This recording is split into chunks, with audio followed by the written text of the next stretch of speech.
இந்த உலகத்தை படைத்து பரிபாலித்து கொண்டிருக்கும் எல்லா வல்ல ஏக இறைவன் அல்லாஹ்வுக்கே அனைத்து புகழும். அஸ்ஸலாமு அலைக்கும் வரஹ்மத்துல்லாஹி வபரகாத்துஹு. கணிதக்குரிய சகோதரர்களே, நாம் அனைவரும் இந்த ரமலானை அடைந்திருக்கிறோம். இந்த ரமலானிலிருந்து வரக்கூடிய அடுத்த ரமலானுக்கு இடைப்பட்ட அந்த காலத்தில் நம்ம என்னென்னலாம் பண்ணணுன்றதுக்கான ஒரு சிறிய பயிற்சி தான் இந்த ரமலானில் நம்ம செய்யக்கூடிய அமல்கள், இபாதத்துகள் என அனைத்தும். இந்த ரமலானில் நம்மால் அனைத்து அமல்களும் செய்ய முடிகிறது. ஆனால் இந்த ரமலான் மாதம் முடிந்ததற்கு பிறகு அங்கே ஒரு கேள்விக்குறி தான் வருது. ஏன்?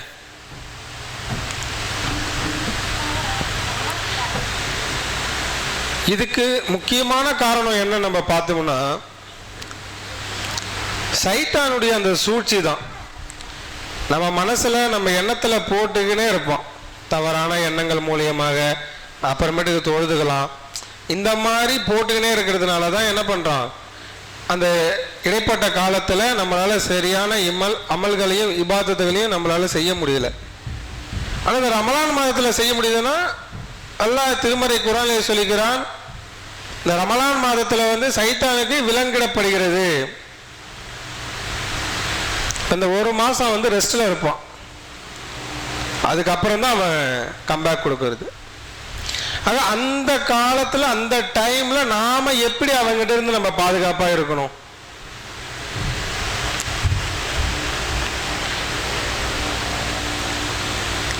சைத்தான் மனித குலத்திற்கே ஒரு பரம எதிரி.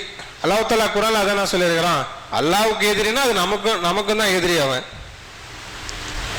ஆனால் இறைவன் சொல்கிறான் திருமறை குர்ஆனிலே 43வது அத்தியாயம் 36வது வசனத்தில், எந்த மனிதன் கருணை மிக்க இறைவனின் அறிவுரையை விட்டு விட்டு அலட்சியமாக இருக்கின்றானோ அவன் மீது ஒரு ஷைத்தானை நாம் ஏவி விடுகின்றோம், அவன் இவனுக்கு நண்பனாகி விடுகிறான். ஆக சகோதரர்களே, எதிரியாக இருக்க வேண்டிய ஷைத்தானை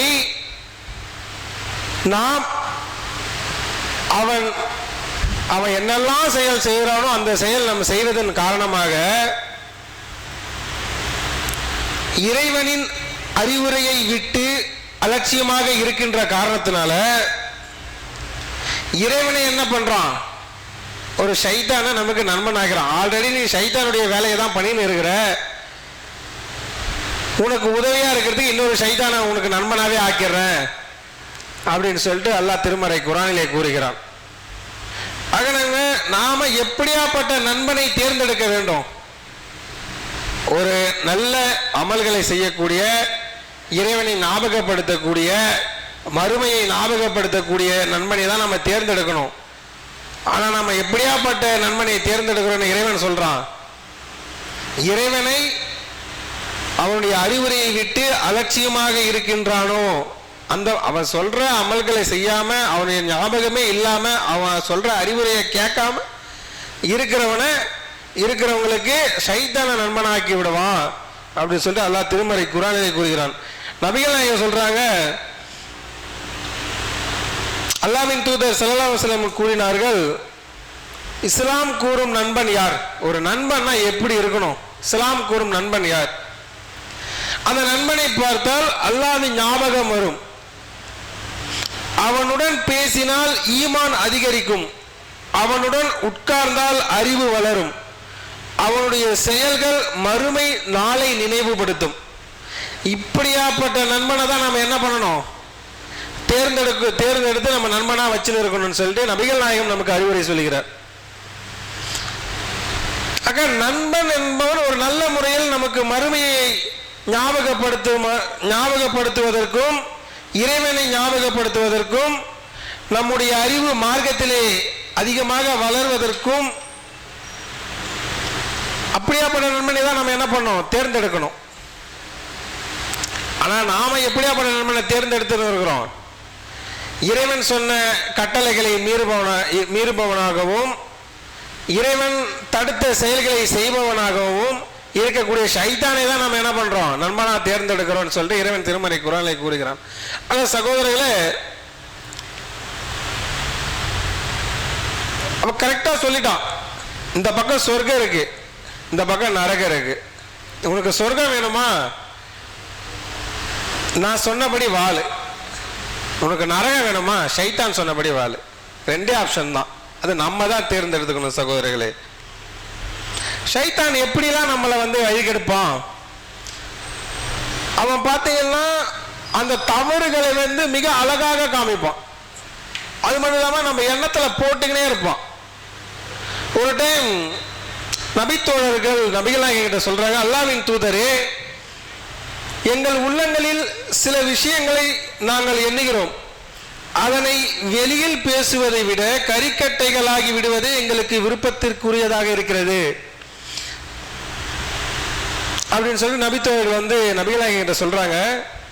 அதுக்கு நபிகளாக சொல்றாங்க, அல்லாஹ்விற்கே எல்லா புகழும், உங்களிடம் தீய எண்ணங்களை போடுவதை தவிர வேறு எதற்கும் ஷைத்தான் ஆகிய அவன் ஆற்றல் பெறவில்லை. ஆக நம்ம மனசுல தீய எண்ணங்களை, கெட்ட எண்ணங்களை, மற்றவர்களை பத்தியோ இல்ல மற்ற விஷயங்களை பத்தியோ தவறான எண்ணங்களை நம்ம மனசுல போடுறதை தவிர ஷைத்தானுக்கு வேற எந்த சக்தியும் கிடையாது என்று நபிகள் நாயகம் கூறுறாங்க. இப்ப நம்ம மனசுல பாருங்க, நம்ம அதிகமா எதை நினைவுபடுத்துறோம், நம்ம அதிகமா எதை நினைக்கிறோம்னா அல்லாஹ்வை ஞாபகப்படுத்தக்கூடிய விஷயங்களை தான் நம்ம அதிகமா நினைக்கணும். மறுமையை ஞாபகப்படுத்தக்கூடிய விஷயங்களை தான் நம்ம அதிகமா நினைக்கணும். ஆனா ஷைத்தானுடைய செயல் என்ன, இதெல்லாம் அப்புறப்படுத்திட்டு தீய எண்ணங்களை, அல்லாஹ்வின் கட்டளைக்கு மாறு செய்வதாக, அல்லாஹ்வின் கட்டளையை மீறுவது, அந்த மாதிரி எண்ணங்களை தான் அவன் என்ன பண்றான், நம்ம மனசுல போடுவான். இது ஷைத்தானுடைய செயல். அந்த மாதிரி எண்ணங்கள் நம்ம மனசுல வந்ததுன்னா உடனே நபிகள் நாயகம் ஏராளமான துவாக்களை நம்மளுக்கு கற்றுக் கொடுத்திருக்கிறார். அந்த துவாக்களின் மீது, அந்த துவாக்களை நாம் கற்று அதை சொல்லி ஷைத்தானிடமிருந்து நம்ம பாதுகாப்பு பெறணும். அப்படி தீய எண்ணங்களை மனசுல போட்டானா அதை உட்காந்து கொஞ்ச நேரம் யோசிங்க, இந்த செயல்கள் செய்வதனால் அல்லாஹ்வுக்கு விருப்பமா இருக்குமா, அல்லாஹ்வுக்கு அனுமதிப்பட்ட செயலா இருக்குமா, இல்ல அல்லாஹ் தடுத்த விஷயமா, இல்ல அல்லாஹ் அனுமதிக்கப்படாத விஷயமா, அந்த ஷைத்தான் போட்ட விஷயத்தை நீங்க ஜஸ்ட் கொஞ்ச நேரம் உட்காந்து யோசிச்சா போதும். அதுக்கு தான் அல்லாஹ் நமக்கு பகுத்தறிவை கொடுத்துருக்கிறான். இப்போ இப்லீஸ அல்லாஹ் தஆலா படைக்கிறான், படைச்சிட்டு ஆதாம் அலைஹிஸ்ஸலாமுக்கு சுஜூது செய்ய சொல்றான். இப்போ மலக்குமார்கள் எல்லாமே தலை வணங்குறாங்க, ஆனா இப்லீஸ் மட்டும் தலை வணங்கல. ஏன் அப்படின்னு கேட்கும்போது, நான் நெருப்பால படிச்சிருக்கிறேன், களிமண்ணால படிச்சிருக்கிறேன், நான் அவனை விட உயர்ந்தவன், என்ன போய் அவனுக்கு தலை வணங்க சொல்றியே அப்படின்னு சொல்லிட்டு இப்லீஸ் சொல்றான். இந்த மாதிரி ஒரு சிச்சுவேஷன் நடக்குன்னு சொல்லிட்டு அல்லாஹ் தஆலாவுக்கு தெரியும், கண்டிப்பா தெரியும், நான் நான் படைக்கிறான். அல்லாஹ்வின் கட்டளை மீறினா என்ன தண்டனை கிடைக்குன்னு சொல்லிட்டு இப்லீஸுக்கும் தெரியும். அப்படி இருந்தா அவனை தவறு செய்ய சொன்னது எது, அல்லாஹ்வின் கட்டளை மீற வச்சது எது, அவனுடைய மனசாட்சி. மனசுல தோணிச்சு, ஆனா அவன் பகுத்தறிவோட சிந்திக்கல. அந்த டைம்ல மனசுல தோணுனவனே என்ன பண்ணிட்டான், அதை இம்ப்ளிமெண்ட் பண்ணிட்டான். அதனாலதான் அவன் என்ன பண்ணிட்டான், நரகத்துக்கு போகக்கூடிய ஒரு சூழ்நிலை ஆயிடுச்சு. அந்த பகுத்தறிவை நாம யோசிக்கிறோம். ஒவ்வொரு செயல்களுக்கு ஷைத்தான் நம்ம எண்ணத்துல போடும்போது அந்த பகுத்தறிவோட நம்ம செயல்பட்டு சிந்திச்சு செயல்பட்டோம்னா கண்டிப்பா அவங்ககிட்ட இருந்து நம்ம பாதுகாப்பு பெறலாம். ஏராளமான சம்பவங்கள் அல்லாஹ் தஆலா குர்ஆனிலும் சொல்றாங்க, நபிகள் நாயகம் சொல்றாங்க.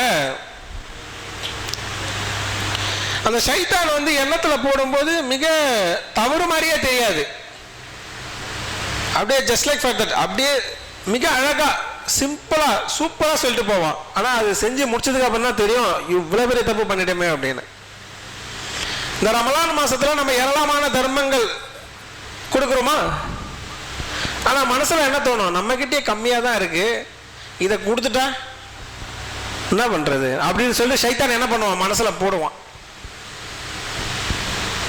நபிகள் சொல்றாங்க, நீங்க கொடுக்குற தர்மம் ஒருபோதும் உங்க செல்வத்துல குறையாது, அது அதிகமாக தான் ஆகும் சொல்றாங்களா. அப்படியும் அதை மீறி சைத்தானை மீறி என்ன பண்ணிட்டாரு அந்த நபர், அவர்கிட்ட இருக்கக்கூடிய குறைவான செல்வத்தை தர்மம் பண்ணிட்டாரு. அப்படி தர்மம் பண்ணவரையும் சைத்தான் என்ன பண்ணுவான், வழிகெடுப்பான். நாளை மறுமையில அல்லாஹ் தஆலா 3 பேரை விசாரிப்பான். அதுல ஒருத்தர் அதிகமான தான தர்மங்கள் பண்ணவர்.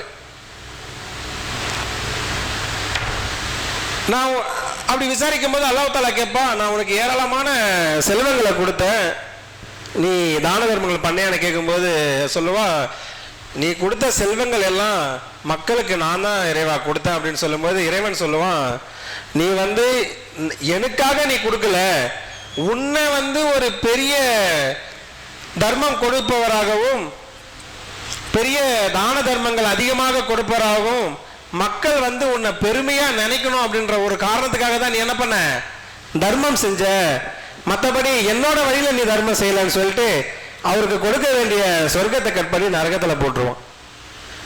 தர்மம் தான் பண்றாரு, ஆனா அது யாருக்காக பண்றாரு, அவருக்காக பண்ணிக்கிறாரு. அவரை அந்த ஊர்லயே அவரு தான் அதிகமான தர்மங்கள் பண்றாரு, அவர்கிட்ட இருக்கிறதெல்லாம் கொடுக்கிறாருன்னு சொல்லிட்டு அந்த ஊர்ல இருக்கிற மக்கள் அவரை பெருமையா நினைக்கணும்ன்ற ஒரு காரணத்துக்காக அதிகமான தர்மங்கள் பண்றாரு. அதுவும் எப்படி, ஒருத்தர் அவர்கிட்ட தர்மம் கேட்கும் போது இல்லமான்னு சொல்லிட்டு இல்லப்பா அப்படின்னு சொல்லிட்டு அனுப்பிச்சுவார். அவர் கொஞ்சம் தூரம் போனதுக்கு அப்புறம் எல்லாம் இருக்கும்போது சத்தமா கூப்பிடுவார், அவரை வாப்பா வாப்பா அங்க வாப்பான்னுவாரு. அதுக்கப்புறம் அவர் கூப்பிடும் போது அங்க இருக்கிறவங்க என்ன பண்ணுவாங்க, பார்ப்பாங்க, என்ன பண்ற, ஓ தர்மம் கொடுக்குறாரு, அப்ப மற்றவங்க பார்க்கணுன்றதுக்காக தான் அவர் என்ன பண்ணிருக்காரு, தர்மம் கொடுக்கிறார். ஸோ இந்த மாதிரி செயல்களின் காரணமாக அவருக்கு கொடுக்க வேண்டிய சொர்க்கத்தை தடுத்து அல்லாஹ் தஆலா என்ன பண்றான், நரகத்தை கொடுக்குறான். ஆக சகோதரர்களே, மிக கவனமாக நம்ம சைத்தான் கிட்ட இருந்து நம்ம பாதுகாப்பு தரணும். ஏன்னா சைத்தான் பல யுகங்களாக என்ன பண்ணிட்டு இருக்கான், அந்த பூமியில வாழ்ந்துட்டு இருக்கான். நாம இப்பதான் வாழ்ந்துட்டு இருக்கோம். நம்ம அப்பா அம்மா நம்ம தாத்தா பாட்டி அதுக்கு முன்னாடி ஆதாம் அலைஹிஸ்ஸலாம் காலத்துல இருந்து அவன் என்ன பண்ணிட்டு இருக்கான், இந்த பூமியில வாழ்ந்துட்டு இருக்கான். சோ எப்படி இவங்களை வழி கெடுக்கணும்னு சொல்லிட்டு அவனுக்கு சூப்பரா தெரியும். ஸோ அவங்க கிட்ட இருந்து நம்ம ரொம்ப கவனமா அவங்க கிட்ட இருந்து நம்ம என்ன பண்ணோம், பாதுகாப்பு தேடணும். ஸோ அவங்ககிட்ட இருந்து நம்ம அதிகமா பாதுகாப்பா இருக்கிறதுக்கு நபிகள் நாயகம் ஏராளமான துவாக்களை சொல்லி கொடுத்துருக்கிறாங்க. அதை மனனம் செய்து அதிகமாக ஓதுவதன் மூலமாக ஷைத்தானிடம் இருந்து நம்ம பாதுகாப்பு பெறலாம். அடுத்து இறைவனின் அவர் சொன்ன விஷயங்களை அதிகமாக அமல்களை செய்யக்கூடியவர்களாகவும் அவனை அதிகமாக ஞாபகப்படுத்தி திக்ருகளை அதிகமாக செய்வதன் மூலமாகவும் அவனுடைய ஷைத்தானுடைய தீண்டுதலிலிருந்து நம்ம என்ன பண்ணலாம், பாதுகாப்பு பெறலாம். சகோதரர்களே,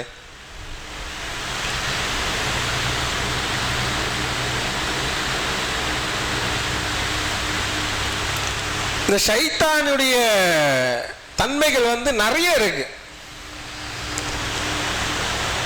அதுல பாத்தீங்கன்னா இந்த கோபம் அது ஷைத்தானுடைய தன்மை.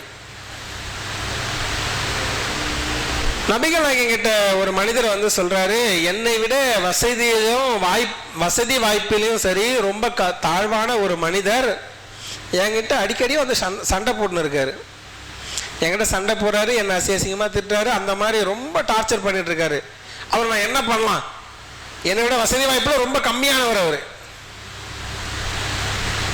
அதுக்கு நபிகள் நாயகம் சொல்றாங்க, ஷைத்தானா இல்ல நீ முக்மீனா? கோபப்படுவது என்பது ஷைத்தானுடைய தன்மை, முக்மீனுடைய தன்மை அல்ல. ஆக ஒரு இறை நம்பிக்கையாளர்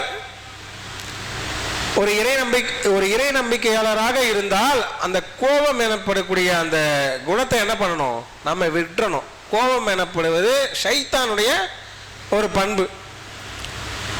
அடுத்து பார்த்தீங்கன்னா இந்த பெருமடிக்கிறது, பொறாமை, பேராசை, சோம்பேறித்தனம், இந்த மாதிரி நிறைய தன்மைகள் இருக்கு. ஸோ இது எல்லாமே ஷைத்தானுடைய தன்மைகள். இந்த மாதிரி ஒரு குணம் நம்ம கிட்ட இருந்ததுன்னா இன்ஷால்லா இந்த ரமலானிலேயே அதை என்ன பண்ணிடணும், அதை விட்டுட்டு வரக்கூடிய அடுத்த நாள்களிலிருந்து அவனுடைய தீண்டுதலிலிருந்து நம்ம பாதுகாப்பு பெற்று இறைவனை அதிகமாக ஞாபகப்படுத்தி அவன் சொன்ன விஷயத்தை மட்டும் செஞ்சு, ஹலாலான விஷயத்தை மட்டும் செஞ்சு, அறாமான விஷயங்களை தடுத்து இந்த பூமியில் வாழ்ந்து நாளை மறுமையில் சொர்க்கத்தை பெற்ற வெற்றியாளர்களாக இருக்கக்கூடிய பாக்கியத்தை இறைவனிடம் கேட்டு பிரார்த்தித்தவனாக என்னுடைய உரையை முடித்துக் கொள்கிறேன். அல்ஹம்துலில்லாஹி ரப்பில் ஆலமீன். அஸ்ஸலாமு அலைக்கும் வரஹ்மத்துல்லாஹி வபரகாத்துஹு.